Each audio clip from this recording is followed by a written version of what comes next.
ये वाला चला दीजिए ना, अपन अब थोड़ा अभ्यास दर्शन का कर लेते हैं ना, अभ्यास दर्शन का पूरा कर लेते हैं, कल से फिर ले लेंगे दूसरे दर्शन।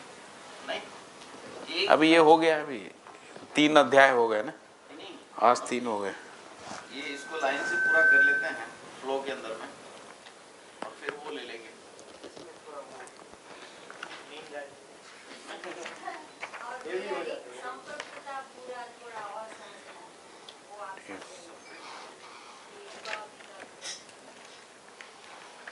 काफी अच्छा फ्लो है।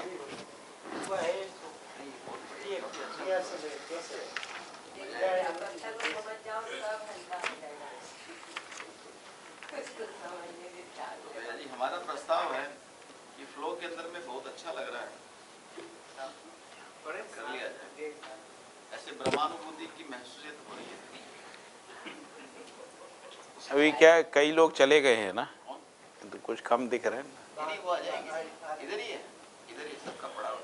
अच्छा 10 मिनट हम बातचीत कर सकते हैं। चलिए, जो सर्वसम्मत जो है वो कर लेते हैं। बोलिए, किसी को कुछ नया कुछ वो कह रहे गाना है,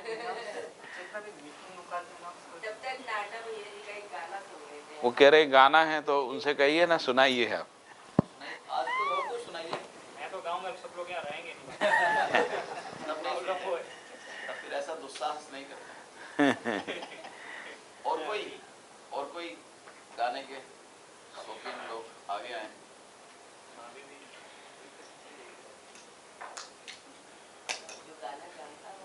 आइए गाइए ना, जिनको है शौक। वंदना गाते हैं हम लोग। ठीक है, वंदना गा लेते हैं। सबके पास कॉपी तो है।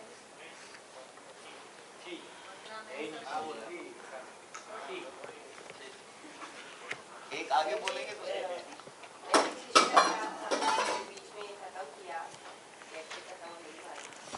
पहले कुछ शिविर शुरू होता था ना, हर सत्र में हम लोग वंदना गीत गाते थे।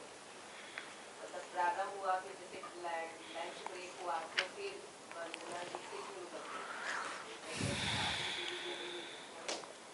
क्योंकि क्या है कि कुछ कोई भी कर्म कांड वो स्थगित नहीं करना चाहते हैं, इसलिए उसको ऐसा करते थे। नहीं, कोई ऐसा निश्चित होने से कर्म कांड हो जाएगा।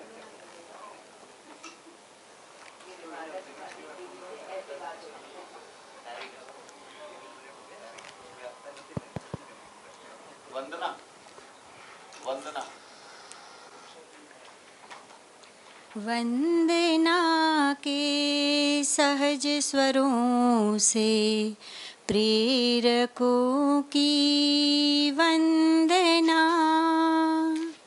वंदना के सहज स्वरों से प्रेरकों की वंदना, अर्चना के सरल स्वरों से पूर्वजों की अर्चना, अर्चना के सरल स्वरों से पूर्वजों की अर्चना, वंदना के सहज स्वरों से प्रेरकों की वंदना, वंदना के सहज स्वरों से प्रेरकों की वंदना,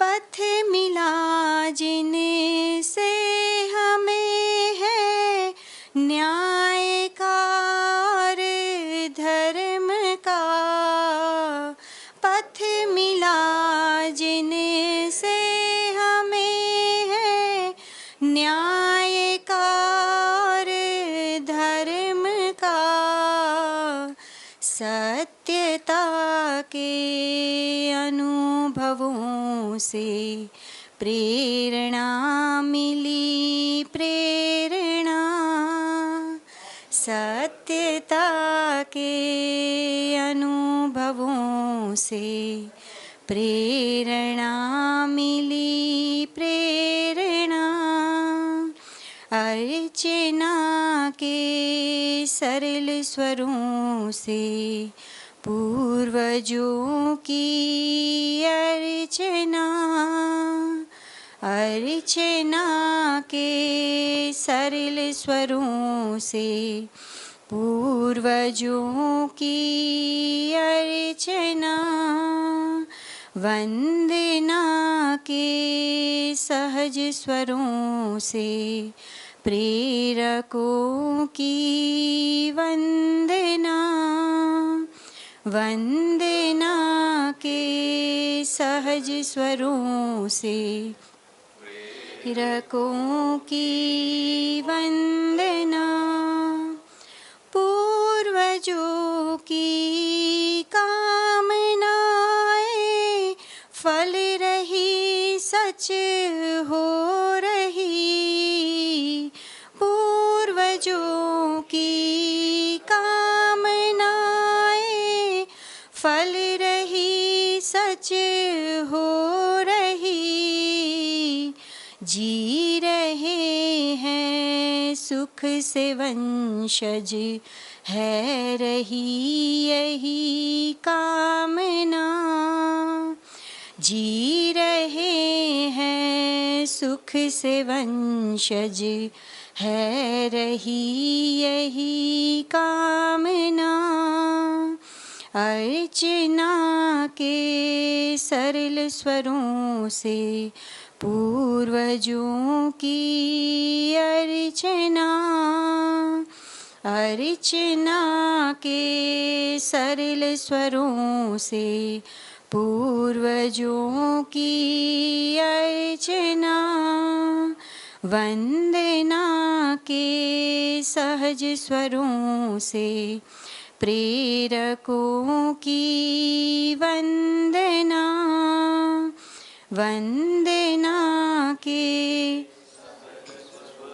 से प्रेरकों की वंदना, आओ गाए हम सभी मंगलमयी सुख शांति गीत, आओ गाए हम सभी मंगलमयी सुख शांति गीत, हम है क्या हमने है जाना, है यही पहचानना,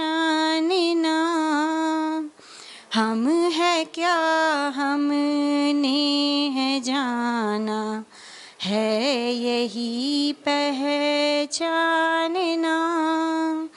अर्चना के सरल स्वरों से पूर्वजों की अर्चना, अर्चना के सरल स्वरों से पूर्वजों की अर्चना, वंदना के सहज स्वरों से प्रेरकों की वंदना, वंदना के सहज स्वरों से प्रेरकों की वंदना।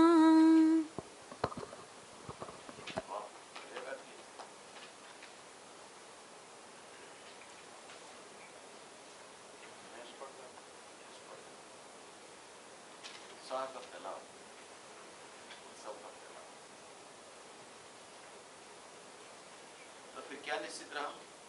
अनुभव दर्शन? आप लोगों को तय करना, मैं तो बैठा हूँ। इस प्रस्ताव के अलावा किसी का और प्रस्ताव है तो बोलिए ना।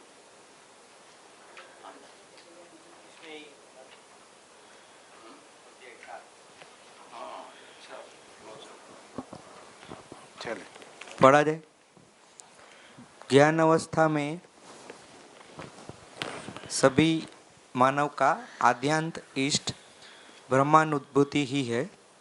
अतएव मानव द्वारा मात्र उसी के अनुकूल उत्पादन, व्यवहार, विचार, विधि व्यवस्था, अध्ययन, शिक्षा प्रणाली, विनिमय और उपयोग प्रणाली का प्रणयन एवं उन्नयन तथा पालन अनुसरण ही सर्व मंगलमय कार्यक्रम है।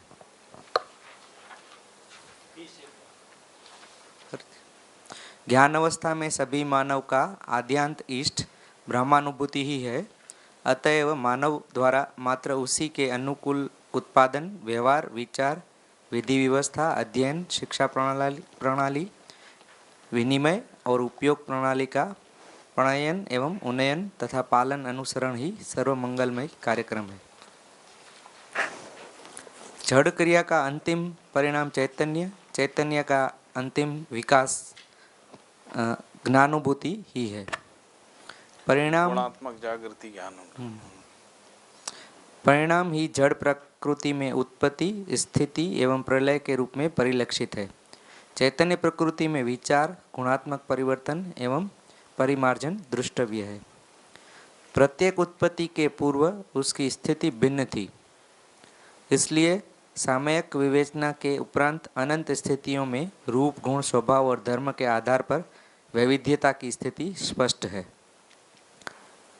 विवेचना अधिकार ज्ञान अवस्था में सिद्ध हुआ है। विवेचना स्थिति सत्य, स्थिति सत्य, वस्तु स्थिति सत्य, वस्तुगत सत्य के रूप में है।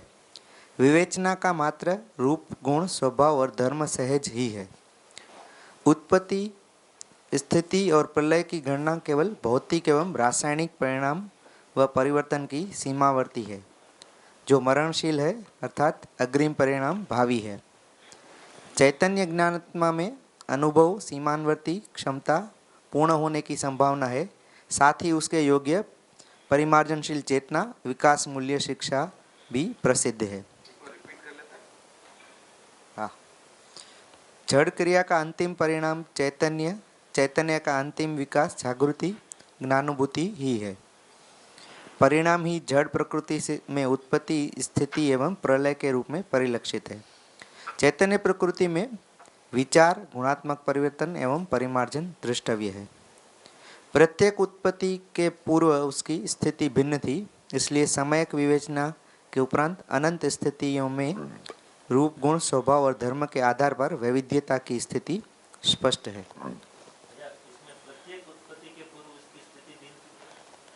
जैसे प्राणावस्था की उत्पत्ति है, उससे पूर्व उसकी स्थिति जो है वो पदार्थावस्था।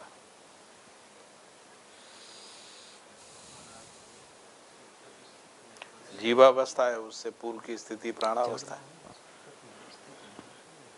वो जो अंतर भी है, सम्यक यानी सही विवेचना, जो जैसा है वैसी विवेचना। विवेचना मतलब बताया था ना। अनेक दिशा कोण से। हाँ, अनेक दिशा कोण परिप्रेक्ष में किसी वस्तु, अनेक दिशा कोण से परीक्षण पूर्वक समाधानकारी सूत्र सहित लक्ष्य को पहचान, लक्ष्य को पहचानना है विवेचना।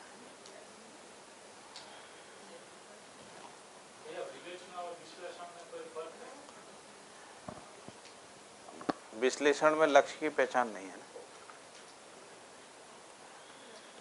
विवेचना लक्ष्य के साथ में, मैं विवेचना लक्ष्य के साथ में,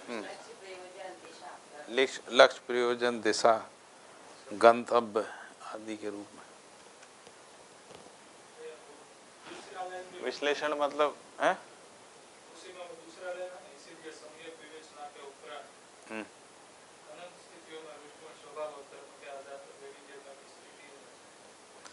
ये जो वैविध्यता है ना, पदार्थावस्था, प्राणावस्था, जीवावस्था, ज्ञानावस्था, तो ये रूप, गुण, स्वभाव, धर्म का ही भेद है ना।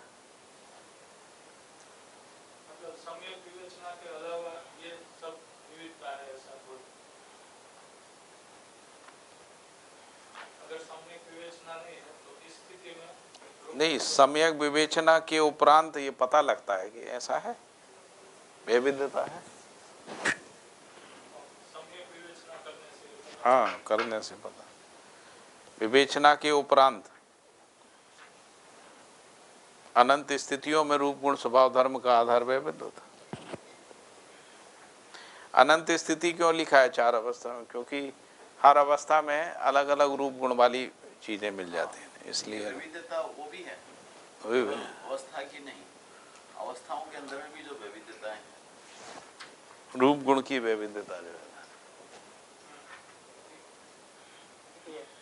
उन्नयन, प्रणयन और उन्नयन। उन्नयन का मतलब विकास की ओर है, प्रणयन का मतलब परस्परता में,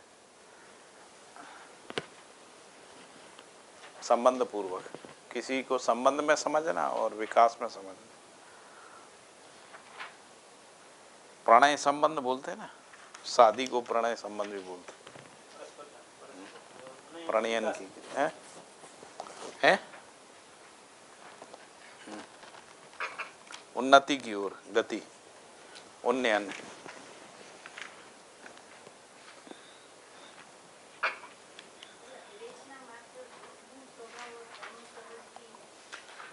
हाँ, और क्या है विवेचना?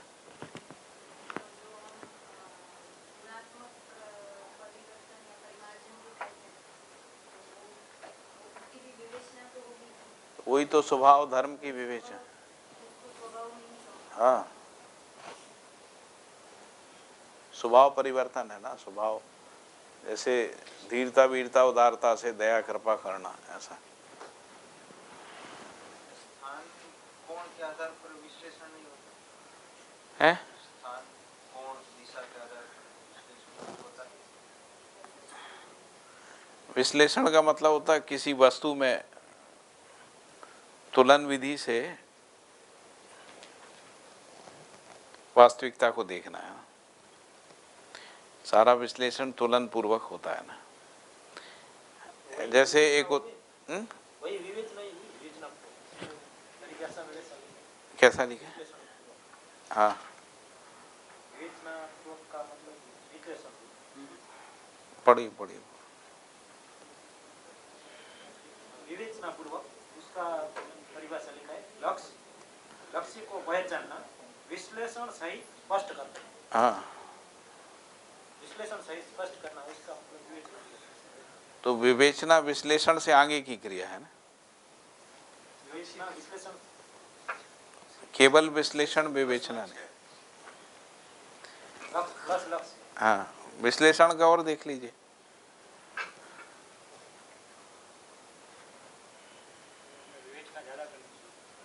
है विवेचना जो है ना चित्त की क्रिया है, और विश्लेषण जो है वृत्ति की क्रिया है। पढ़िए पढ़िए विश्लेषण का परिभाषा। हम ऐसा समझ रहे थे विश्लेषण में तुलन नहीं आता है। विश्लेषण में ऑब्जेक्टिवली हम विदाउट तुलन जो भी किसी का एनालिसिस करते हैं, एनालिसिस को विश्लेषण माना हुआ है। एनालिसिस ही तो है विश्लेषण, और क्या। उसमें तुलन नहीं आता है, ऐसा मैं समझ रहा हूँ। एनालिसिस बिना तुलन के कैसे हो? अनेक प्रकार कोण, अनेक प्रकार व अनेक कोणों से परीक्षण किया गया का सत्यापन। हाँ, दूसरी है वस्तु स्थिति एवं वस्तुगत सत्यता का उद्घाटन। हाँ, वस्तु स्थिति एवं वस्तुगत सत्यता का उद्घाटन। हाँ। देखिए विवेचना की परिभाषा, देखिए इसको एक उदाहरण से समझ लो, है ना।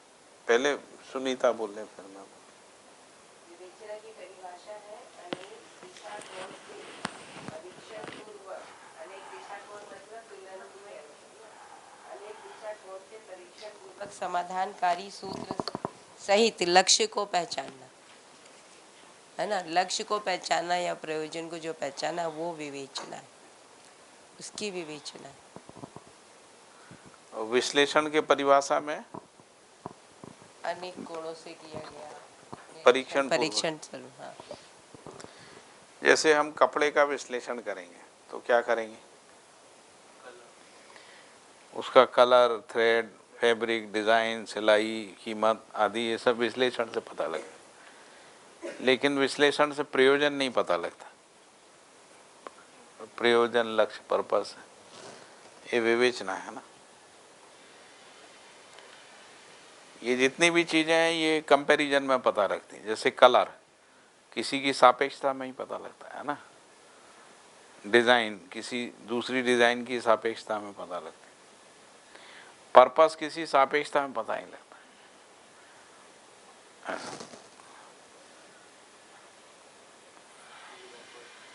ठीक है। ક્યાં સુધી બોલશે વચ્ચેથી विवेचना अधिकार ज्ञान अवस्था में सिद्ध हुआ है। विवेचना स्थिति सत्य वस्तु स्थिति सत्य वस्तुगत सत्य के रूप में है। विवेचना मात्र रूप गुण स्वभाव और धर्म सहज ही है। उत्पत्ति स्थिति और प्रलय की गणना केवल भौतिक एवं रासायनिक परिणाम व परिवर्तन की सीमानवर्ती ही है जो मरणशील है अर्थात अग्रिम परिणाम भावी है। चैतन्य ज्ञानात्मा में अनुभव सीमानवर्ती क्षमता पूर्ण होने की संभावना है, साथ ही उसके योग्य परिमार्जनशीलता चेतना विकास मूल्य शिक्षा भी प्रसिद्ध है। चैतन्य सदा ही जागृति क्रम में अथवा जागृति है। निद्रा जड़ का स्वाभाविक गुण है। जागृति की तुलना में ही स्वप्न एवं सुषुप्ति का अध्ययन है। सत्ता में अनुभूति एवं दर्शन योग्य क्षमता ही जागृति है। अनुभूति योग्य क्षमता पर्यंत रूप गुण स्वभाव की अभिव्यंजना भावी है, जिससे हर्ष शोकादि द्वंद्व का प्रसव है। सम विषम मध्यस्थ में मध्यस्थ क्रिया व्यापकता में अनुभव पूर्वक समाधानित संतुष्ट एवं आप्लावित है। इसी प्रकार अमानवीयता मानवीयता में मानवीयता अतिमानवीयता में क्रम से तृप्त संतृप्त और अति संतृप्त है। रहस्यता से अज्ञान बार बार डबल डबल पढ़ रहे हैं। लेकिन वो एक ही पैरा को दो बार पढ़े, एक या दो पैरा को या तीन पैरा को फिर रिपीट करना है जहाँ से। फिर से रिपीट करता हूँ। चैतन्य ज्ञानात्मा में अनुभव सीमानवर्ती क्षमता पूर्ण होने की संभावना है, साथ ही उसके योग्य परिमार्जनशीलता चेतना विकास मूल्य शिक्षा भी प्रसिद्ध है। चैतन्य सदा ही जागृति क्रम में अथवा जागृत है। निद्रा जड़ का स्वाभाविक गुण है। जागृति की तुलना में ही स्वप्न एवं सुषुप्ति का अध्ययन है। सत्ता में अनुभूति एवं दर्शन योग्य क्षमता ही जागृति है। अनुभूति योग्य क्षमता पर्यंत रूप गुण स्वभाव की अभिव्यंजना भावी है, जिससे हर्ष शोक आदि द्वंद्व का प्रसव है। सम विषम मध्यस्थ में मध्यस्थ क्रिया व्यापक सत्ता में अनुभव पूर्वक समाधानित संतुष्ट एवं आप्लावित है। इसी प्रकार अमानवीयता मानवीयता में मानवीयता अतिमानवीयता में क्रम से तृप्त संतृप्त और अति संतृप्त। આટલામાં કોઈને ડાઉટ છે?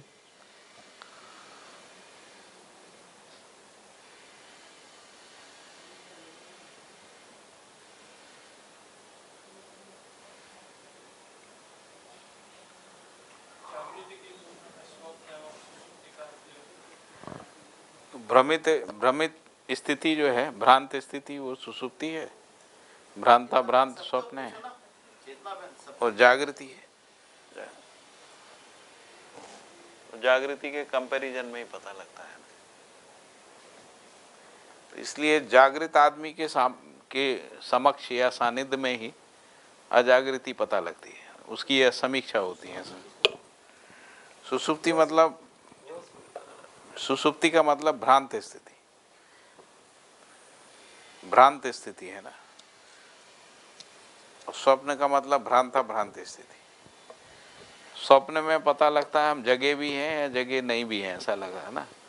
आप सोते हैं तो सपने में क्या रहता है कि हम जगे हुए हैं और सोए हुए भी हैं, ऐसा रहता है। वो भ्रांता भ्रांत स्थिति। सुसुप्ति में, सुसुप्ति मतलब गहरी नींद में कुछ भी पता नहीं रहता, हम जगे हैं नहीं जगे। जागृति में पता रहता है। तो इसलिए जागृति की सापेक्षता में ही स्वप्न सुसुप्ति। तो भ्रांता भ्रांत स्थिति हमारी जो बनी रहती है वो स्वप्न है, और जब पूर्णतः भ्रांत रहते हैं वो सुसुप्ति है, और फिर जागृति है जो चेतना विकास मूल्य शिक्षा से ही है, जागृति है ना।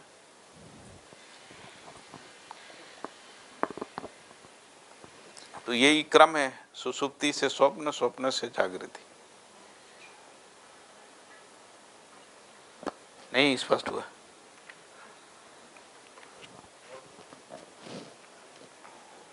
भैया जब तक अनुभूति नहीं है तब तक इसमें लिखा है कि रूप गुण स्वभाव की अभिव्यंजना भावी है। तो अभिव्यंजना का मतलब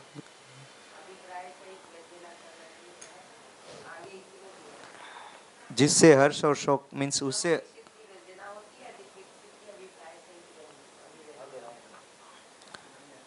वो उसके आगे है जिससे हर्ष और शोक आदि द्वंद्व का प्रसव है। तो उससे अभिव्यंजना से शोक या द्वंद्व कैसे ऐसे मीन्स वो लाइन है पूरा। अनुभूति योग्य क्षमता पर्यंत रूप गुण स्वभाव की अभिव्यंजना भावी है जिससे हर्ष शोक आदि द्वंद्व का प्रसव है।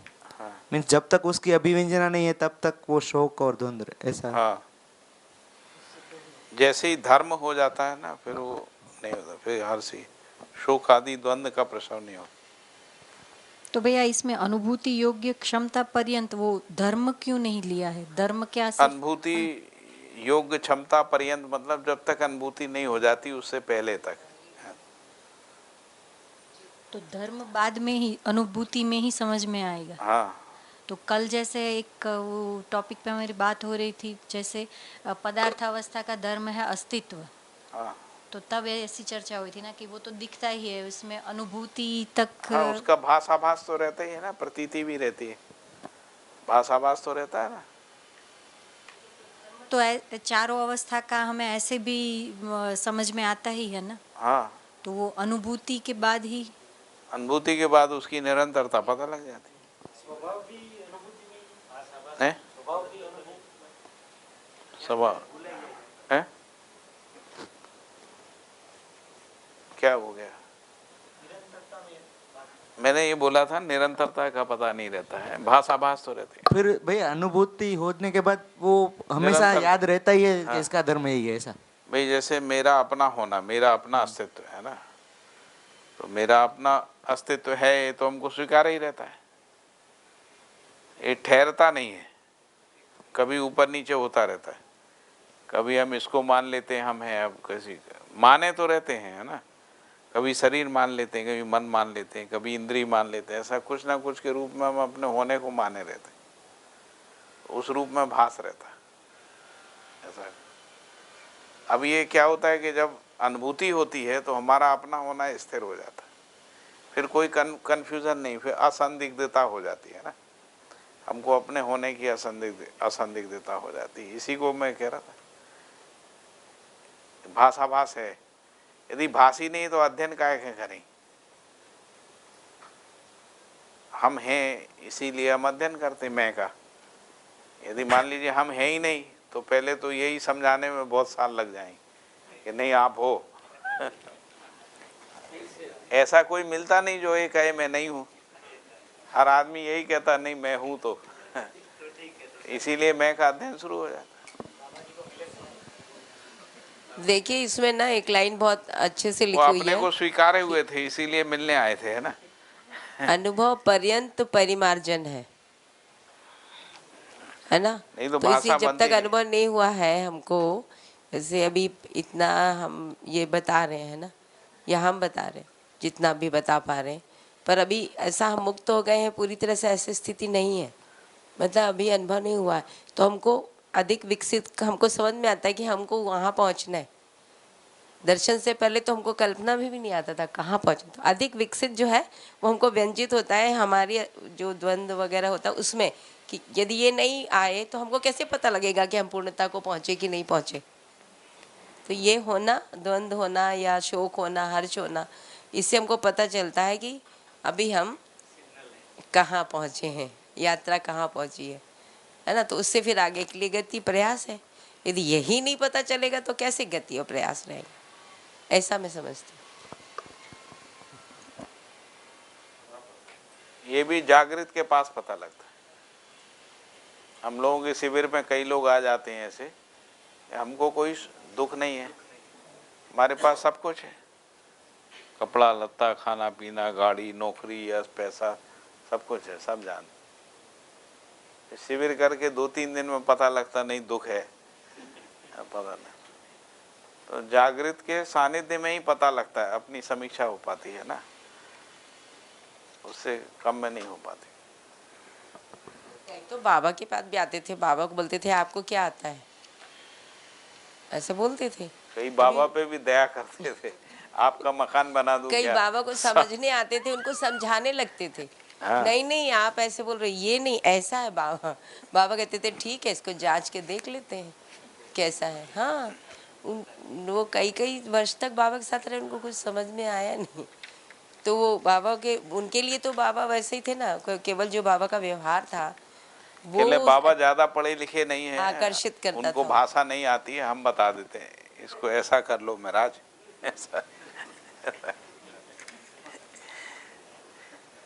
महाराज जी बहुत फिर वो थे, मतलब वो कभी मना नहीं करते थे, कोई कुछ भी कहे फिर वो अगला दे देते थे, इसको क्या करूं। तो बस फिर उनका मीटर चलने लगता।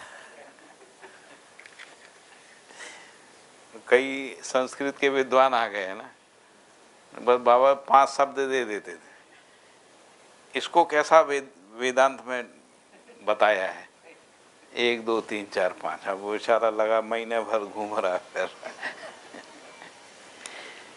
फिर कुछ आया कोई परिभाषा लेके, तो कह रहा महाराज ऐसा है, तो बाबा बोलते थे मैं ऐसा समझाऊं ये ठीक नहीं है क्या? फिर 1 महीने का काम लग गया।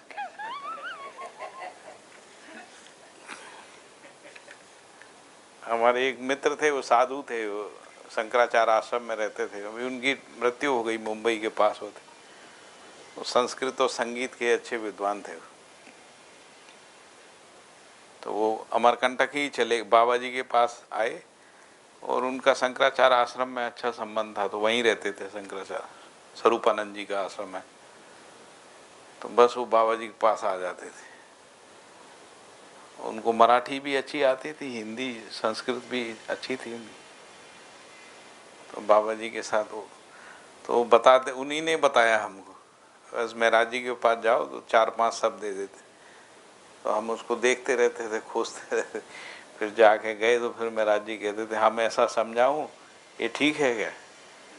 फिर लगता था महाराज जी का ज़्यादा ठीक है। ऐसा राष्ट्रीय सम्मेलन में आप लोग साहित्य में जो तात्विकता वाला सत्र था उसमें बहुत कम लोग उपस्थित थे। पूनम बहन जी हैं जो हिंगना से हैं, उन्होंने नृत्य को जो है वो ज्ञान के प्रकाश में नृत्य की व्याख्या की। तो मतलब जितने भी नृत्य के वो है भंगिमाएँ, वो सब आध्यात्मिकता को कैसे व्याख्यायित करती हैं उसका प्रस्तुति था। वो देखने लायक शोध है जो बाबा के मार्गदर्शन में उन्होंने किया है।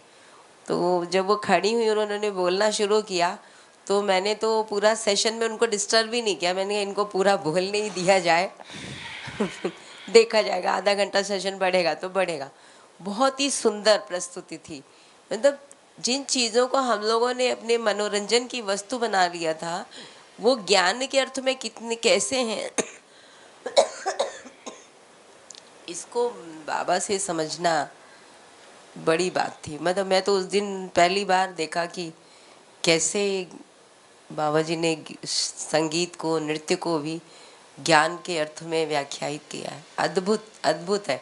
कभी मौका मिले तो जरूर उनको सुनिएगा, पूनम बहन जी।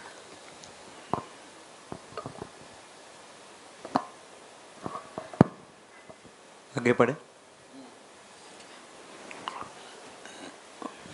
रहस्यता से अज्ञान, अज्ञान से भ्रम, भ्रम से मोह, मोह से अक्षमता, अक्षमता से अमानवीयता और अमानवीयता से ही रहस्यता है। यथार्थ की सहज अनुभूति योग्य क्षमता, योग्यता एवं पात्रता को पा लेना, प्रमाणित रहना ही जागृति है, यही निर्भ्रमता है। फिर से, रहस्यता से अज्ञान, अज्ञान से भ्रम, भ्रम से मोह, मोह से अक्षमता, अक्षमता से अमानवीयता और अमानवीयता से ही रहस्यता है। यथार्थ की सहज अनुभूति योग्य क्षमता, योग्यता एवं पात्रता को पा लेना, प्रमाणित रहना ही जागृति है, यही निर्भ्रमता है।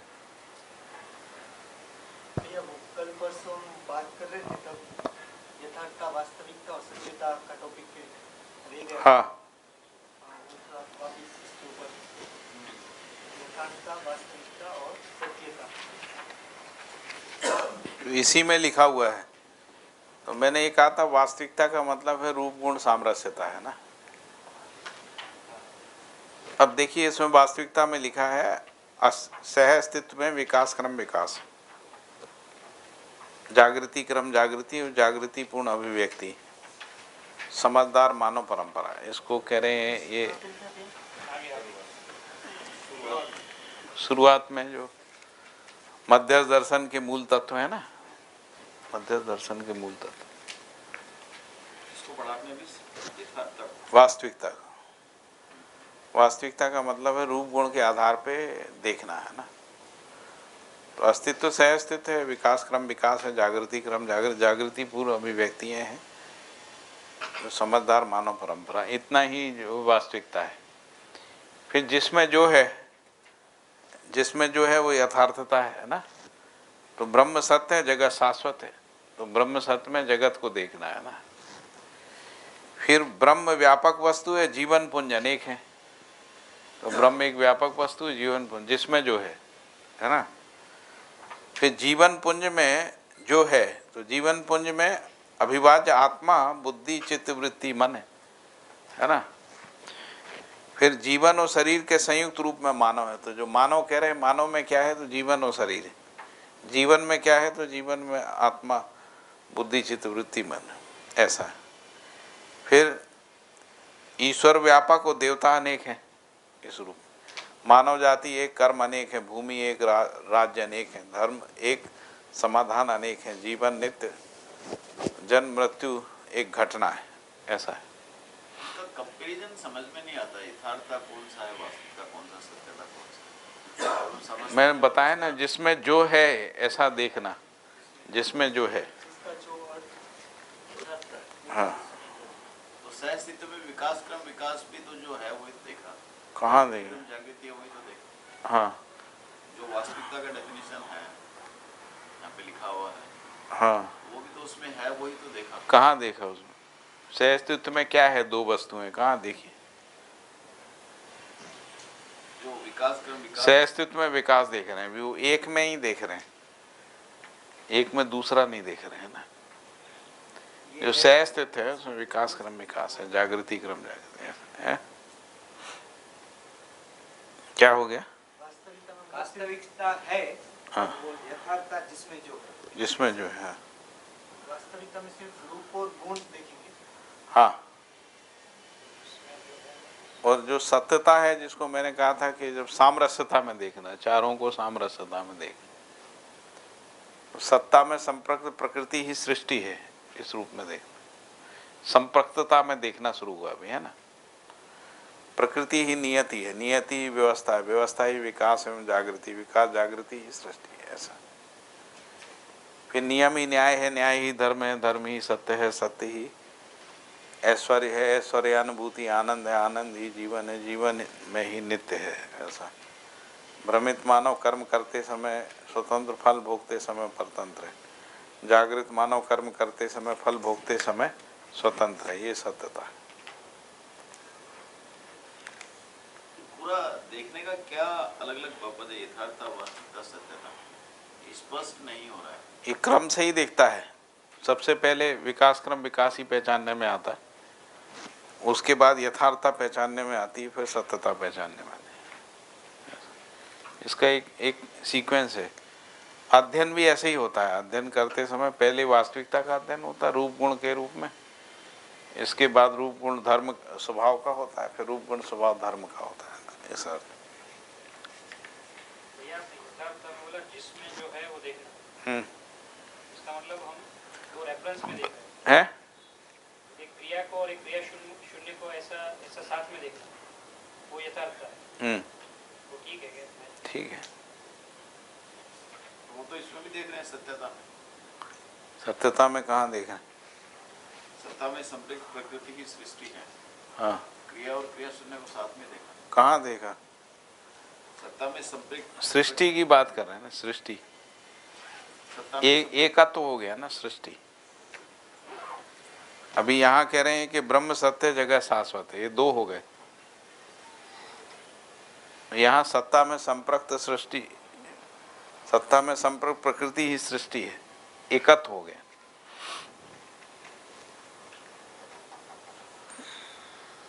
फिर प्रकृति ही नियति, फिर नियति ही व्यवस्था, अभी एकत्व में देख रहे हैं ना।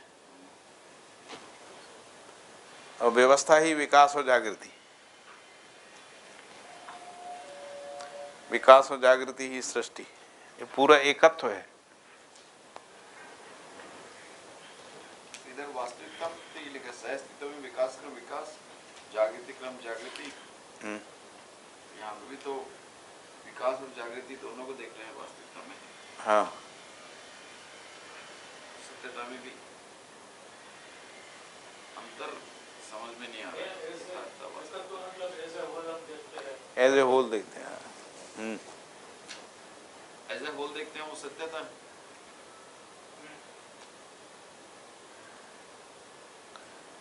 जैसे मानव जाति एक, कर्म अनेक। मानव जाति एक है, वो कर्म अनेक, तो अनेकता में एकता को देख रहे हैं ना। जिसमें जो है मानव है, वो मानव में कर्म अनेक है। राष्ट्र एक है लेकिन राज्य अनेक है। धर्म एक है, समाधान अनेक। ईश्वर एक है, देवता अनेक है। ऐसा एक और अनेक के अर्थ में देख रहे हैं ना। ये भी तो पूर्णता के रूप में तो हो गया, सभी एंगल से देख लिया। तो पूर्णता ही तो है ना। वास्तविकता भी पूर्णता है, यथार्थता भी पूर्णता है, और सत्यता भी पूर्णता है। ऐसे कैसे, मतलब वास्तविकता में किसी भी चीज को अकेले नहीं देख रहे, वस्तु रूप और गुण के रूप में देख रहे हैं। जैसे एक आदमी आप हैं, एक आदमी ये है, ऐसा। अभी इस अंतर नहीं देख रहे हैं भाई, ऐसा। जैसे मैं मानव हूँ और जीव है कोई, तो उस अर्थ में देख रहे हैं। अभी वो जीव में क्या है ये नहीं देख रहे, मानव में क्या है ये नहीं देख रहे हैं ना। वो फिर यथार्थता में देख रहे हैं। वो यथार्थता में देखे। तो पहले हमने देखा कि ये पेड़ है, ये जीव है, ये आदमी है, ऐसा हमने देखा। ये वास्तविकता है ना। जैसे ये इकाइयाँ हैं और ये व्यापक वस्तु है। केवल हम रूप देख रहे हैं अभी, ऐसा। जागृति क्रम जागृति देख रहे हैं तो कहाँ रूप देख रहे हैं? तो धर्म के साथ में देखना पड़ेगा जागृति। अरे वो विकास भी ऐसे ही देख रहे हैं ना। ये पदार्थावस्था है, ये प्राणावस्था है, जीवावस्था है। अभी उस पदार्थावस्था के अंदर जब देखना शुरू करेंगे ना, पदार्थावस्था क्या चीज है, तब यथार्थता शुरू होगी।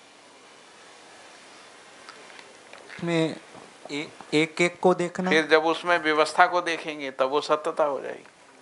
एक एक को जैसे देखना। अभी हम पदार्थावस्था में ये बोल रहे हैं ना कि उसमें तत्व हैं बहुत सारे, है ना,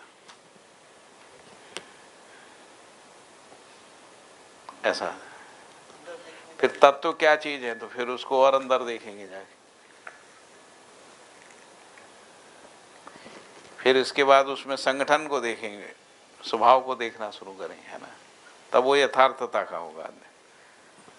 व्यापक में जब संतृप्त देखेंगे तब सत्यता हो जाएगी। हाँ, देखो अध्ययन न रूप गुण स्वभाव धर्म चारों के योगफल में होता है अध्ययन, अलग अलग नहीं होता। अलग अलग समझना होता है, तर्क के लिए अलग अलग समझना होता है। समझना तो पूरे में ही देखिए होगा। सबसे पहले हमको कोई भी इकाई का रूप ही दिखता है, सिंपल सी बात है। आकार आयतन घनता के रूप। इसके बाद गुण दिखता है, इसके बाद स्वभाव दिखता है, फिर धर्म दिखता है। धर्म सबसे अंत में समझ में आता है। तो इसीलिए रूप गुण तक देखना वास्तविकता है, रूप गुण स्वभाव तक देख पाना यथार्थता है, रूप गुण स्वभाव धर्म तक देख पाना जो है तो अनुभूति पर्यंत है। अनुभूति में ही धर्म दिखता है जिसको अपन कह रहे हैं। उससे पहले तक वास्तविकता यथार्थता दिखती है, ऐसा। ठीक है, वापस अपने उस पे आ जाए और थोड़ा सा ध्यान लगा लीजिएगा।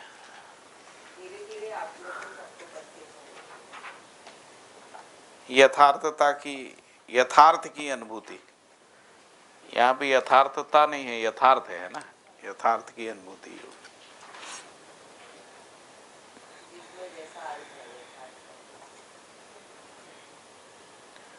आगे कौन पढ़ रहा है? पढ़े। क्रिया का अभाव नहीं है, इसलिए जागृति का अभाव नहीं है। लक्ष्य के बिना जागृति नहीं है, लक्ष्य विश्राम ही है, वह केवल सत्य में ज्ञान एवं अनुभव है। मानव जीवन सहज लक्ष्य सुख शांति संतोष तथा आनंद ही है।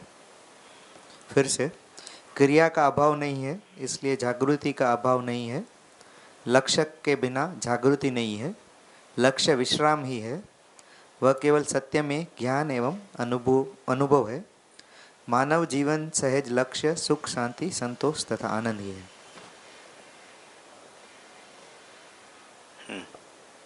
आगे पढ़े।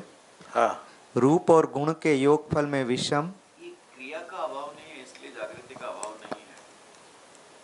क्रिया से जागृति का क्या संबंध है। क्रिया का अभाव नहीं है, हाँ इसलिए जागृति का अभाव नहीं है। हाँ, दोनों का रिलेशनशिप क्या हुआ? जागृति तो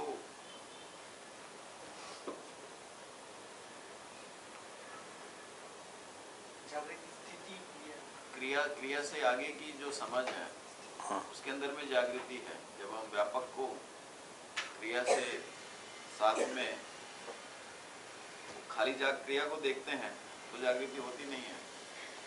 हाँ, जब हम क्रिया और व्यापक को साथ में देखते हैं तो जागृति होती है। तो इस सेंटेंस का क्या मतलब हुआ? क्रिया का अभाव नहीं है, यानी क्रिया की निरंतरता, इसलिए जागृति की निरंतरता, ऐसा समझ लीजिए। क्रिया का अभाव नहीं है यानी क्रिया की निरंतरता है, जागृति का अभाव नहीं है यानी जागृति की निरंतरता है।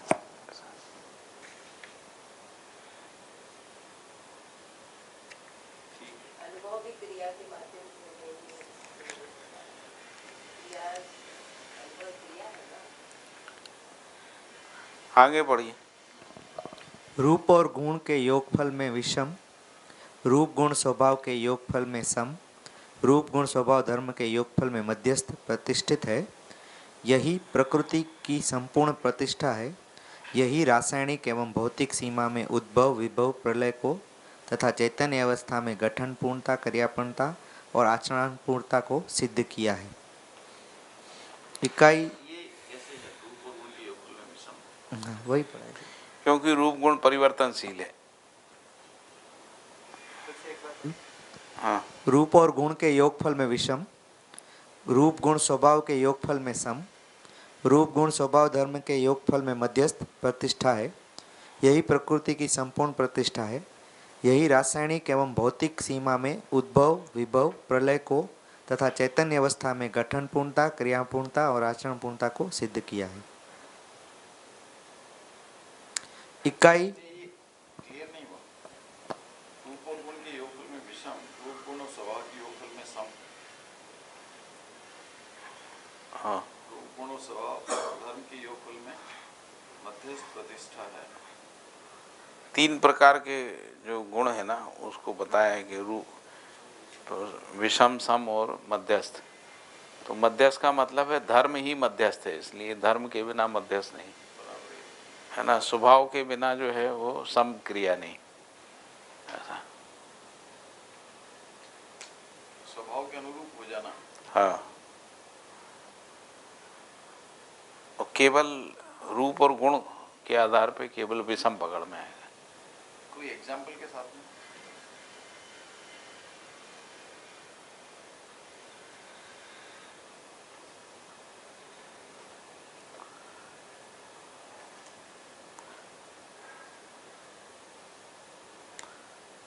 एग्जाम्पल देखना पड़ेगा। कोई भी इकाई चारों के साथ रहती है।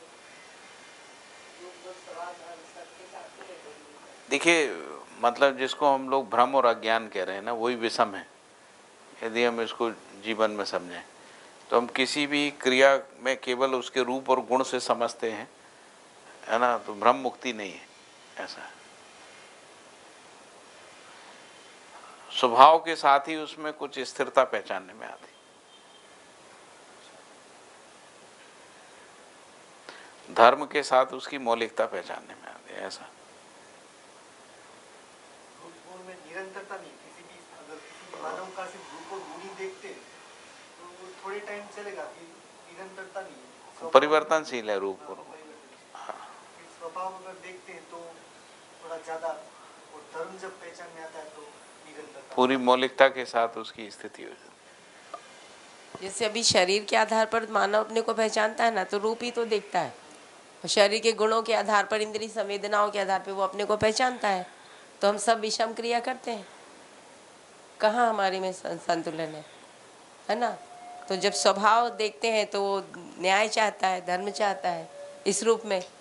तो जब वो न्याय को समझता है तो वो न्याय को प्रमाणित करता है। तो स्वभाव में फिर वो है। स्थिर धीरता होता है। वीरता आती है, धीरता वीरता स्वभाव में आता है ना। तो तभी सम गुण हुआ। समगुण हुआ। और फिर जब धर्म को पहचान लेता है तो मध्यस्थ क्रिया में मतलब निरंतरता हो जाती है। समझना ही समगुण है, ना समझना नहीं समझना ही विषम है। और मध्यस्थ का मतलब है पूर्ण समझना, है ना, पूर्णता में समझना। पूर्णता में समझना ही मध्यस्थ है ना। तो रूप और गुण क्योंकि परिवर्तनशील है, इसलिए कोई भी वस्तु रूप और गुण के आधार पर समझ में नहीं आती। इसलिए मानव जो है ना, जीवन को समझे बगैर स्वयं को मानव रूप में पहचानना ही नहीं होता। जब जीवन रूप में स्वयं को समझते हैं तभी पहचानना होता है, तभी सम और मध्यस्थ गति में हम आते हैं, उससे पहले नहीं आते। और थोड़ा सा आगे पढ़ते हैं ना। इकाई रूप गुण स्वभाव एवं धर्म के योगफल में ही स्थापित संबंधों में निहित स्थापित मूल्यों का अनुभव करता है। यही सामाजिकता का परिणाम एवं पूर्ण सतर्कता है। इस क्षमता से परिपूर्ण होते तक मानव में गुणात्मक परिवर्तन परिमार्जन भावी है। अनुभव सत्य में है, अनुभव में संदिग्धता नहीं है। संदिग्धता पर्यंत अनुभव नहीं है। संदिग्धता पर्यंत परिवर्तन परिमार्जन भावी है। यही नियति क्रम है। फिर से एक बार पढ़ते हैं। इकाई रूप गुण स्वभाव एवं धर्म के योगफल में ही स्थापित संबंधों में निहित स्थापित मूल्यों का अनुभव करता है। यही सामाजिकता का परिणाम एवं पूर्ण सतर्कता है। इस क्षमता से परिपूर्ण होते तक मानव में गुणात्मक परिवर्तन परिमार्जन भावी है। अनुभव सत्य में है, अनुभव में संदिग्धता नहीं है। संदिग्धता पर्यंत अनुभव नहीं है। संदिग्धता पर्यंत परिवर्तन परिमार्जन भावी है। यही नियति क्रम है।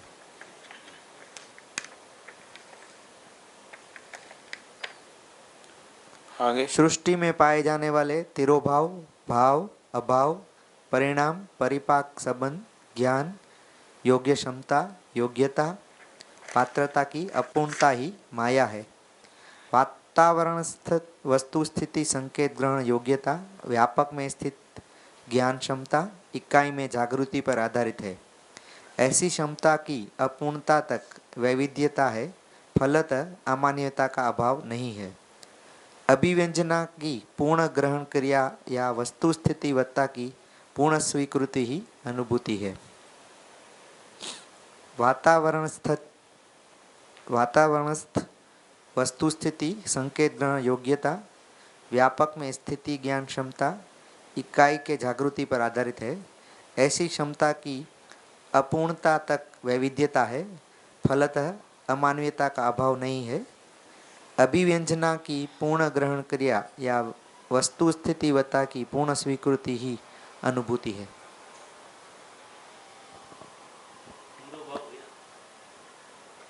तिरोभाव का डेफिनेशन देखिए एक बार। तिरोभाव का अनुमान अनुभव में परिवर्तित हो जाना। वो तिरोभाव है। अनुमान अनुमान अनुभव में परिवर्तित हो जाना। हाँ, वो तिरोभाव। कहाँ लाएंगे? सृष्टि में पाए जाने वाले तिरोभाव। सृष्टि में पाए जाने वाले तिरोभाव, भाव, अभाव, परिणाम, परिपाक, संबंध, ज्ञान, योग्य, क्षमता, योग्यता। तो इसमें तो यही समझ में आ रहा है कि ये जो भ्रम की स्थिति है वही माया है। हाँ, ये अपूर्णता माया है। वही पूर्णता ही भ्रम है ना। रचना क्रियाकलाप। हाँ तिरोभाव में और एक रचना का विरचना क्रियाकलाप। हाँ, तो वही है ना, भाव अभाव। भाव अभाव के रूप में जो बना रहता है वही है।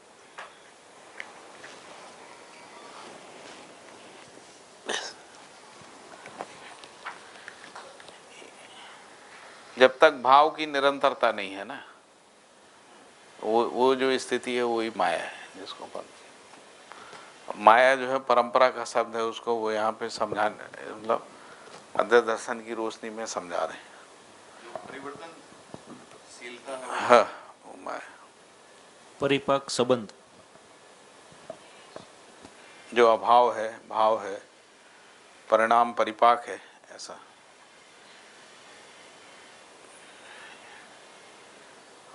मतलब जो भाव अभाव बना हुआ है ना, जिसको भ्रांता भ्रांत और अभ्रांत स्थिति, भ्रांत स्थिति या भ्रांता भ्रांत स्थिति कह रहे हैं, वो जो अपूर्णता की स्थिति है वो माया, वो भी अपूर्णता है। हाँ।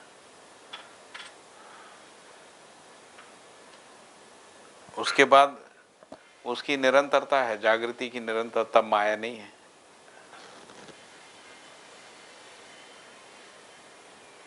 ठीक है, आगे पढ़ें। प्रकृति ब्रह्म में संपृक्त है। प्रकृति के अपेक्षाकृत विकास के आधार पर अधिक विकसित की अभिव्यंजना, अभिप्राय सहित व्यंजना, और कम विकसित की व्यंजना प्रसिद्ध है। अभिव्यंजना में गुणात्मक विकास का संकेत, व्यंजना में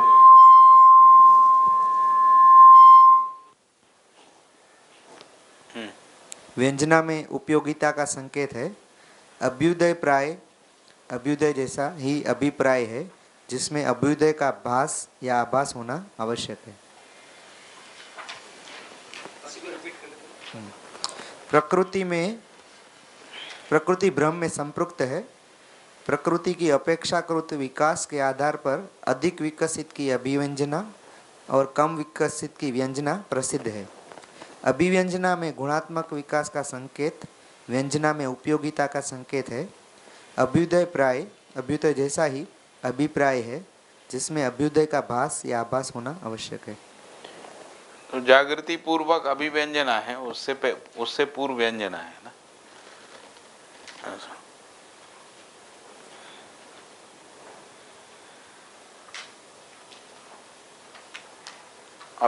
अभिप्राय सहित व्यंजना। कम विकसित का मतलब है कि प्रकृति की व्यंजना है ना, कम विकसित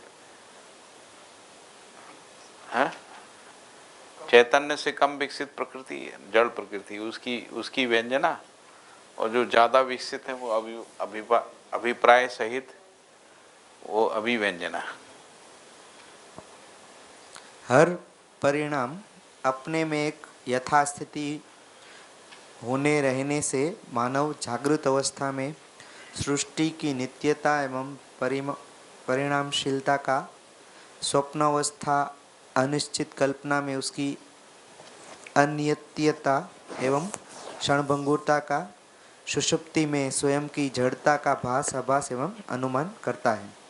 इसी का परिणाम है कि ये सब अनुभूति के लिए त्वरण की भूमिका का निर्वहन करते हैं। निद्रा जड़ शरीर की आवश्यकता है, न कि चैतन्य क्रिया की आवश्यकता। फिर से, हर परिणाम अपने में एक यथास्थिति होने रहने से मानव जागृत अवस्था में सृष्टि की नित्यता एवं परिणामशीलता का, स्वप्न अवस्था अनिश्चित कल्पनाओं में उनकी अनित्यता एवं क्षणभंगुरता का, सुषुप्ति में स्वयं की जड़ता का भास, आभास एवं अनुमान करता है। इसी का परिणाम है कि ये सब अनुभूति के लिए त्वरण की भूमिका का निर्वहन करते हैं। निद्रा जड़ शरीर की अवस्था है, न कि चैतन्य क्रिया की आवश्यकता है। ठीक, ये समझ में आया। जैसे ये कहा कि जागृत अवस्था में जो भी प्रकृति है ना, वो यथा स्थिति में होने के कारण उसकी नित्यता का पता लगता है ना, ऐसा लगता है ये नित्य है, शाश्वत है। वही प्रकृति स्वप्न में जो है अनित्य हो जाती है, परिणामशील हो जाती है ना। अनिश्चित कल्पना में उसकी अनित्यता और क्षण भंगुरता, ऐसा लगता क्षण भंगुर है, क्योंकि कुछ भी बनता रहता है ना वो सब। और सुसुप्ति में जो है स्वयं की जड़ता का पता लगता है ना, ऐसा लगता है कि हम है ही नहीं, ऐसा लगता है हम जड़ हैं, हमारा अपना होना है नहीं, ऐसा। तो इसी ये तो अच्छा लगता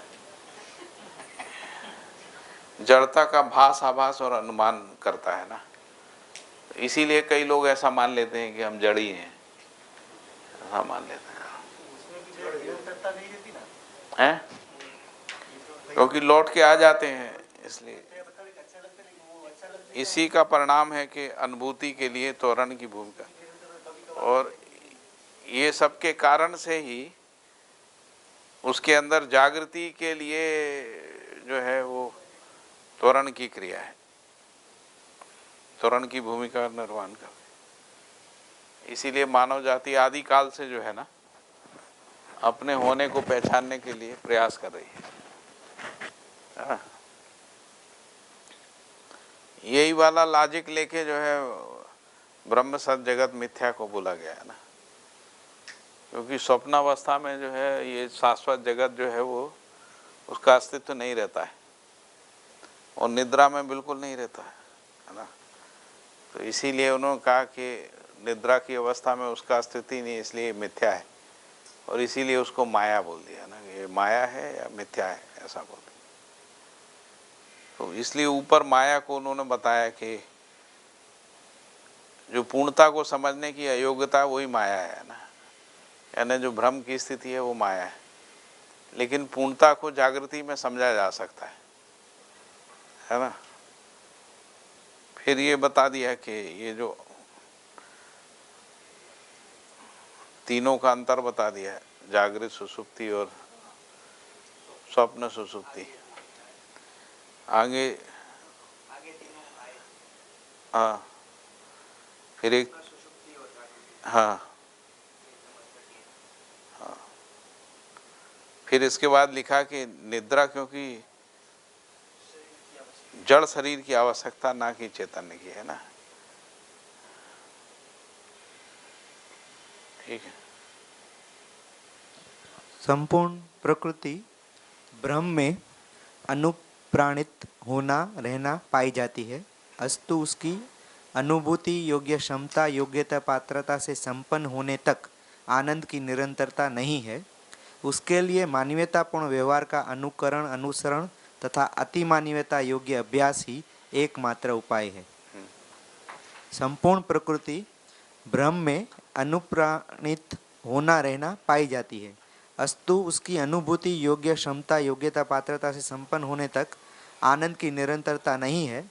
उसके लिए मानवीयतापूर्ण व्यवहार का अनुकरण अनुसरण तथा अति मानवीयता योग्य अभ्यास ही एकमात्र उपाय है। संवेदन क्रिया ही क्रिया के साथ आस्वादन सानिध्य और संघर्ष की स्थिति में है। आस्वादन की क्षण भंगुरता, सानिध्य में प्रेरणा, संघर्ष की असहनीयता प्रसिद्ध है। सृष्टि की सम विषमात्मक क्रिया में आवेश का अभाव नहीं है। संवेदन क्रिया ही क्रिया के साथ आस्वादन सानिध्य और संघर्ष की स्थिति में है। आस्वादन की क्षणभंगुरता, सानिध्य में प्रेरणा, संघर्ष की असहनीयता प्रसिद्ध है। सृष्टि की सम विषमात्मक क्रिया में आवेश का अभाव नहीं है।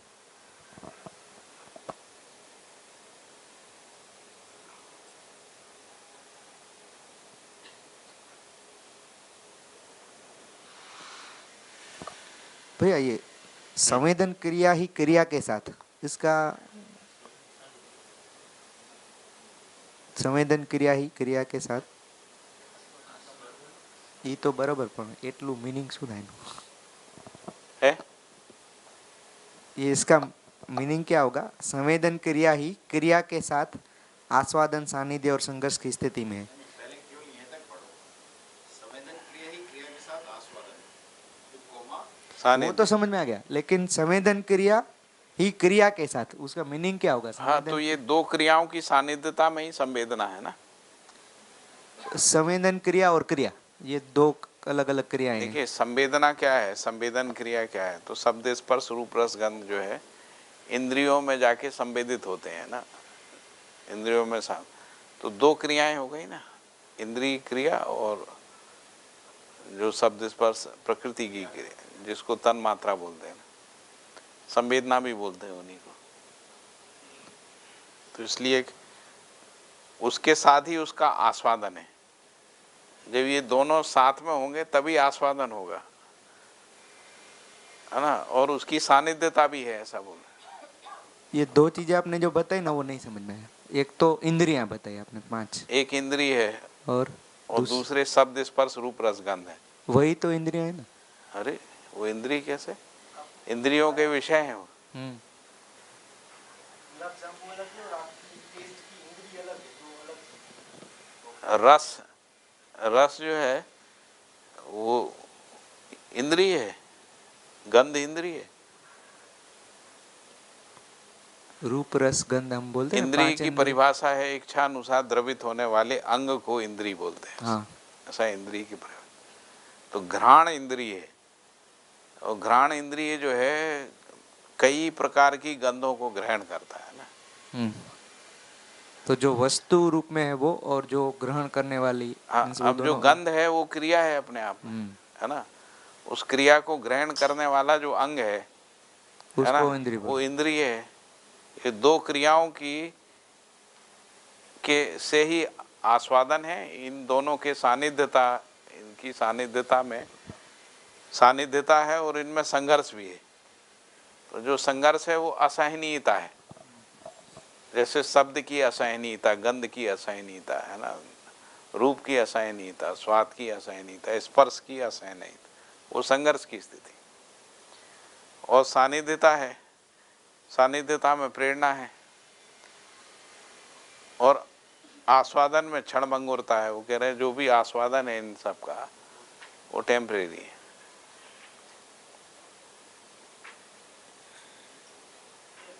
और स्पष्ट करें, जैसे हम लोग जब ज्ञानेंद्रिय की बात करते हैं, ज्ञानेंद्रिय, तो हम कहते हैं कि ये जो शब्द स्पर्श रूप रस गंध है ये ज्ञान के अर्थ में, ऐसा ऐसा बोलना ठीक है?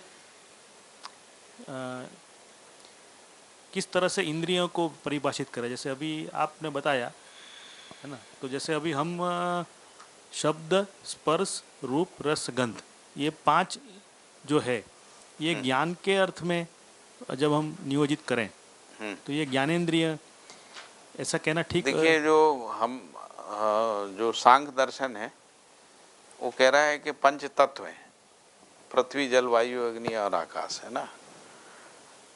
ऐसा उनकी व्याख्या है ना। उसमें वो आकाश में शब्द की स्थिति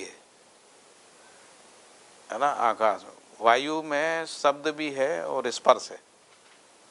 वायु में शब्द है, यानी क्योंकि ध्वनि है उसमें, इसलिए शब्द है, और उसका स्पर्श है।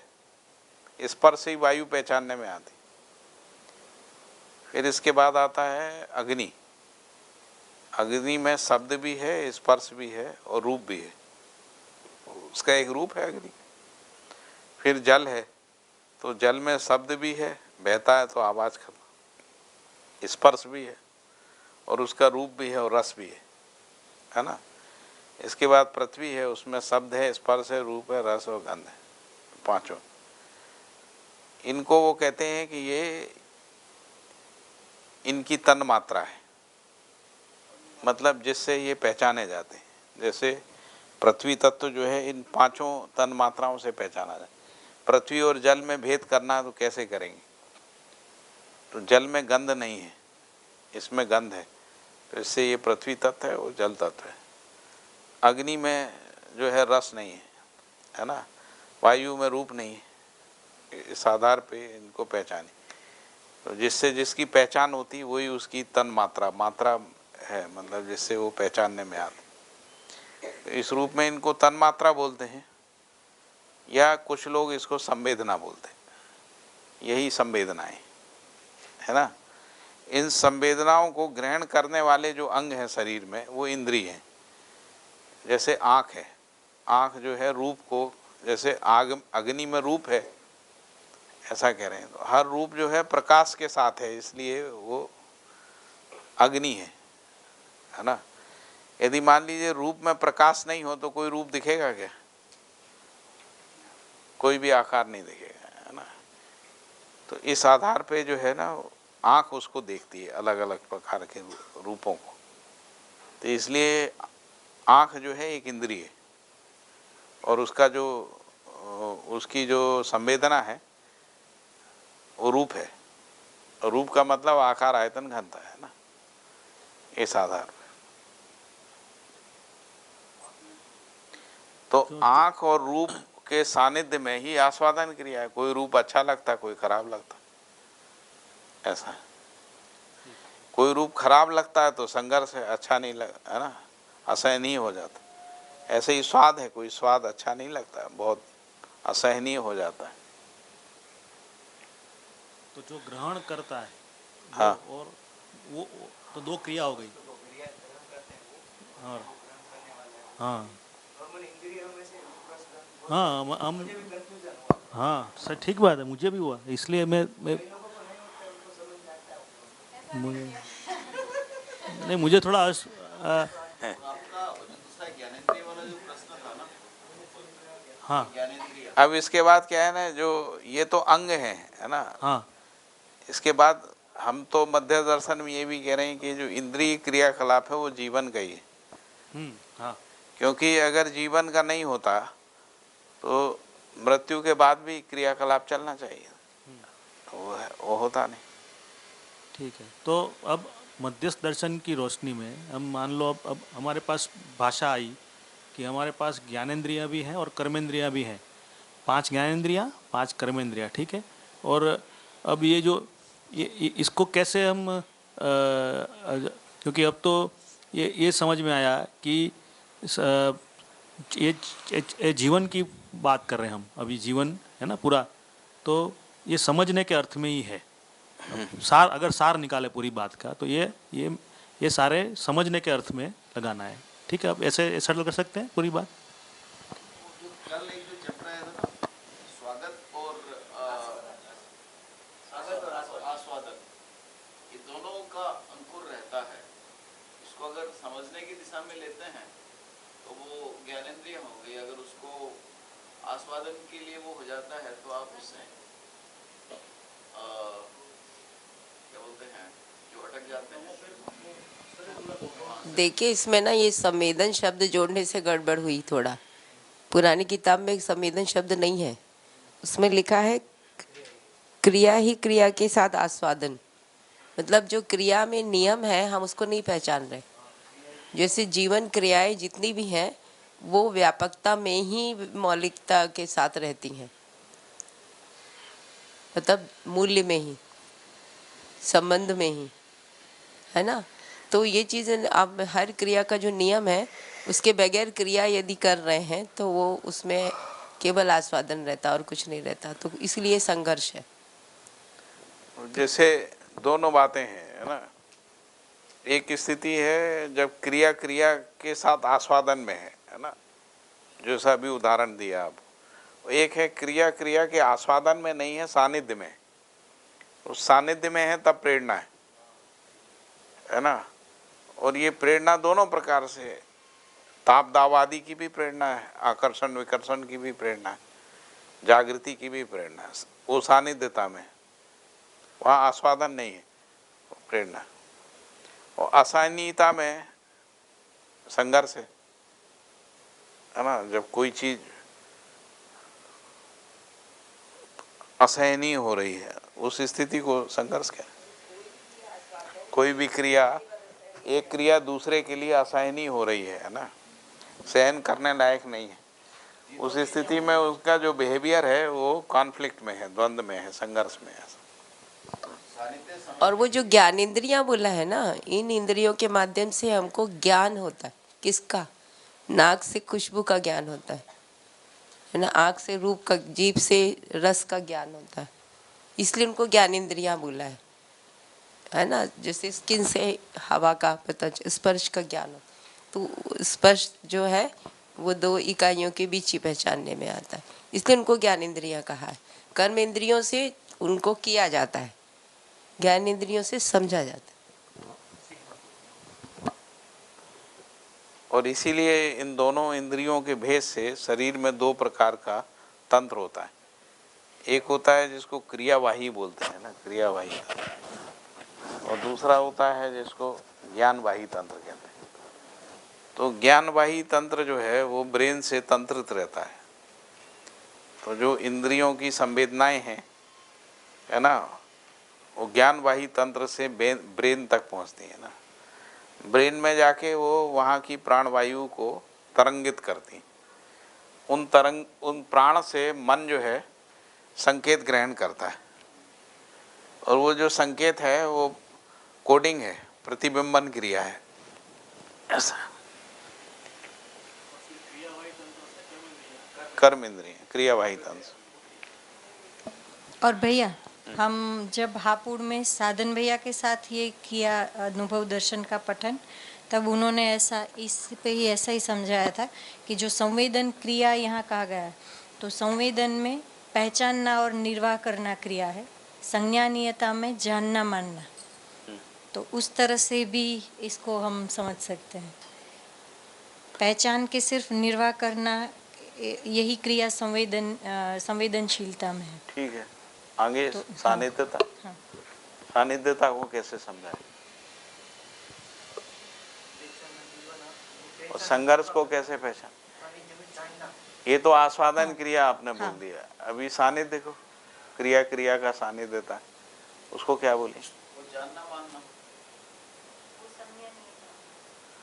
और संघर्ष सिर्फ पहचानना निर्वाह करना रूप गुण तक ही होगा ठीक ना। है, तो दो चीजें तो डिफाइन हो गई। हाँ। प्रतिकूल आस्वादन अभी संघर्ष हो गया। संघर्ष, प्रतिकूल आस्वादन है वो संघर्ष हो गया। वो तो आपने अपना अपना डेफिनेशन लगा दी। और क्या है, जो संघर्ष जो है, जो प्रिय अप्रिय है वो संघर्ष है, जो अहित है वो संघर्ष है, जो अलाभ है वो संघर्ष है, और उसको है वो हम आस्वादन कहे, जो प्रिय अहित है, अलाभ है। और जो सानिध्य है, जो ज्ञान की तरफ गया वो सानिध्य हुआ। जो ज्ञान की तरफ गया वो सानिध्य हुआ, और अज्ञान की ओर गया, ये दोनों जो आस्वादन और संघर्ष। अज्ञान की ओर गया आस्वादन, अज्ञान की ओर, हाँ, ये दोनों ही जो है, इनके अंदर में जो आसक्ति है, किसमें आसक्ति? अप्रिय दोनों के अंदर में जो आसक्ति है, हाँ, वो दोनों ही अज्ञान है। आस्वादन और संघर्ष दोनों ही अज्ञान है। ये जो सेंटेंस लिखा है इसको समझाओ ना। संवेदन क्रिया ही क्रिया के साथ आस्वादन। ये लिखा है संघर्ष की असहनीयता प्रसिद्ध है, सानिध्य में प्रेरणा और आस्वादन में क्षणभंगुरता, ऐसा लिखा। ठीक है। जो भी जो सुख है वो क्षणभंगुर है। पहचानना निर्वाह करना क्षणभंगुर है, पहचानना निर्वाह करना क्षणभंगुर ही हुआ ना। कैसे कैसे है क्षणभंगुर? क्योंकि उसके अंदर में जो सुख है, हाँ, वो क्षणभंगुर है। ये जो व्यवहार और व्यवसाय क्रिया है, पहचानना निर्वाह करना, उससे पहले जानना मानना। हाँ हाँ, तो जहाँ जानना मानना है, हाँ, तो वो सानिध्य हो गया, प्रेरणा हो गई। हाँ, जब जानना मानना है तो वो तो जानना मानना तो उधर है, बराबर समझने की क्रिया है। हाँ, पहचानना निर्वाह करना जो है वो जीने की क्रिया है। हाँ, केवल बिना समझे हुए जीने की क्रिया है, वो पहचानना निर्वाह करना हो गया। समझ के जीने की क्रिया, समझ कर जीने की क्रिया, तृप्ति की पूरी वो भी प्रेरणा हो पहचानना गई। निर्वाह करना है, सारे संबंध निर्वाह करने के अर्थ में। हाँ हाँ, संबंध को पहचाने बिना निर्वाह होता नहीं। बराबर है। तो वो जो नहीं पहचानना है वही तो अतृप्ति है, वही तो संघर्ष है भैया। तो ये वो केवल तीनों चीजों को क्वालिफाई करो ना। यहाँ लिखा है आस्वादन, सानिध्य और संघर्ष। आस्वादन क्षणभंगुर है, उन्होंने कहा पहचानना निर्वाह करना संवेदनशील क्रिया, ऐसा बोला। बराबर है। ठीक है।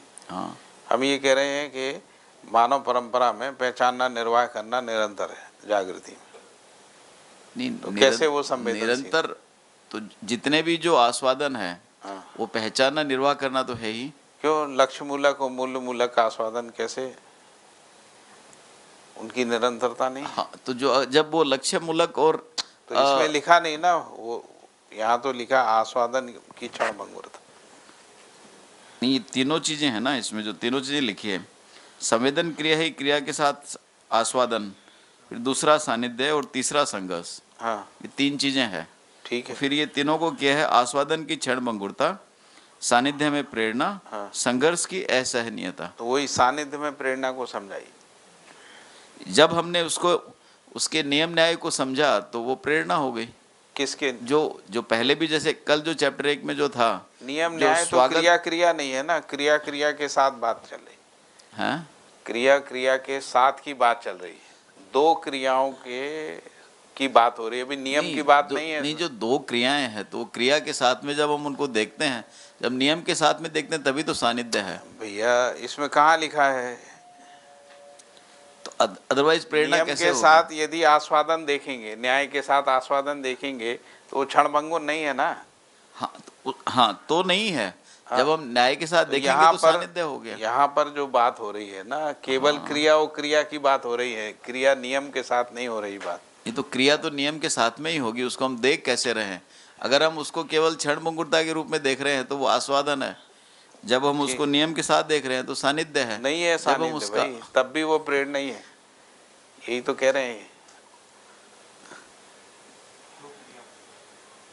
तो यहाँ पे प्रेरणा का क्या मतलब है? सानिध्य में प्रेरणा बताया ना आपसे कि जब दो क्रियाएं आपस में आस्वादन क्रिया में नहीं, उस स्थिति में प्रेरणा वही। हाँ, और प्रेरणाओं में असहनीयता भी एक स्थिति है, सहनीयता भी एक स्थिति है। ग्रहण क्रिया भी है प्रेरणा में और अग्रहण क्रिया भी है। जो अग्रहण क्रिया है वही संघर्ष है, वही आंदोलन है, वही संघर्ष। अच्छा, केवल आप उस दोनों चीजों को प्रेरणा कह रहे हैं। हाँ, अभी यहाँ पर ये जो सेंटेंस लिखा है, संवेदनाएं जो है उसको पूरे को प्रेरणा कह रहे हैं। ये जो सेंटेंस लिखा है इसमें केवल क्रिया को क्रिया के साथ देखने की तीन स्थितियां हैं। एक स्थिति है क्रिया क्रिया के आस्वादन में आती है, एक क्रिया क्रिया के सानिध्य में रहती है, और तीसरी एक क्रिया दूसरी क्रिया को स्वीकार नहीं करती। ये तीन सिचुएशन की बात है ना, उसको ही डिफाइन किया। अभी इसमें क्रिया को नियम के साथ डिफाइन नहीं किया, क्योंकि क्रिया के साथ नियम को डिफाइन करेंगे या न्याय को डिफाइन करेंगे तो आस्वादन क्षणभंगुर नहीं है।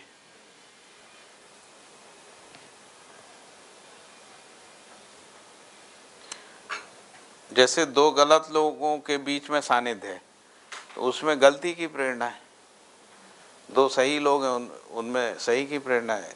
कोई एक गलत आदमी जागृत के सानिध्य में होगा, उसमें जागृति की प्रेरणा, इस अर्थ में प्रेरणा है ना।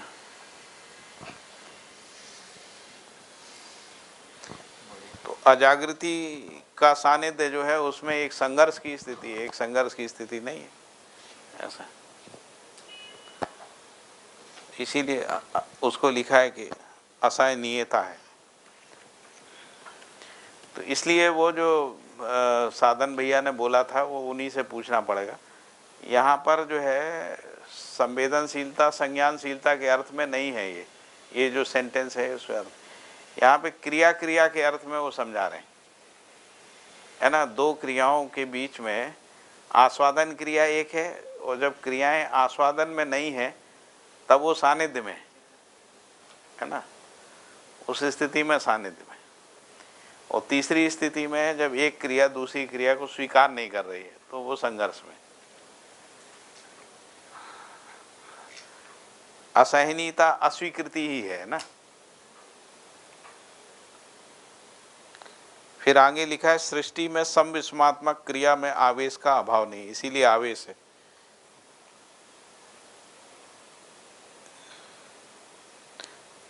आगे चल, समय हो गया है पूरा, एक बार पढ़ लेता हूँ सिंगल बार। अच्छा हो गया, फिर बाद में कल कर लेंगे। जीवन नित्य है, आप कभी भी पढ़ सकते हैं। समय शरीर के लिए समय है, के लिए समय नहीं है। थोड़ा सा ही है, अपन इसको कल कर लेंगे। कल फर्स्ट आवर्स में कर लेंगे, वो सेकंड लंच के बाद जो है वो अभ्यास दर्शन कर लेंगे, है ना। चलो दो अनाउंसमेंट करनी थी। एक तो हर बार जो हम फैमिली की मीटिंग रखते हैं, जो भी प्रबोधक आते हैं उनके साथ, तो कल शाम को 8:30 बजे लाइब्रेरी में मिलेंगे हम लोग। सब अपने परिवारजनों के साथ आए, तो 8:30 से 9:30 तक देखते हैं फिर कब तक बैठते हैं। और दूसरा, अभी हमारा टाइमिंग 9:30 से 5:30 हम लोग हर रोज़ आते थे, तो वो नाम का एक लिस्ट दीपक भाई को देना है, लेकिन परसों सैटरडे को, क्योंकि भैया दोपहर तक ही हैं, तो सैटरडे का टाइमिंग 7:30 से 3:30 ही रखते हैं। हम लोग तो 12 बजे निकल जाएंगे। 12 बजे, क्योंकि आप 2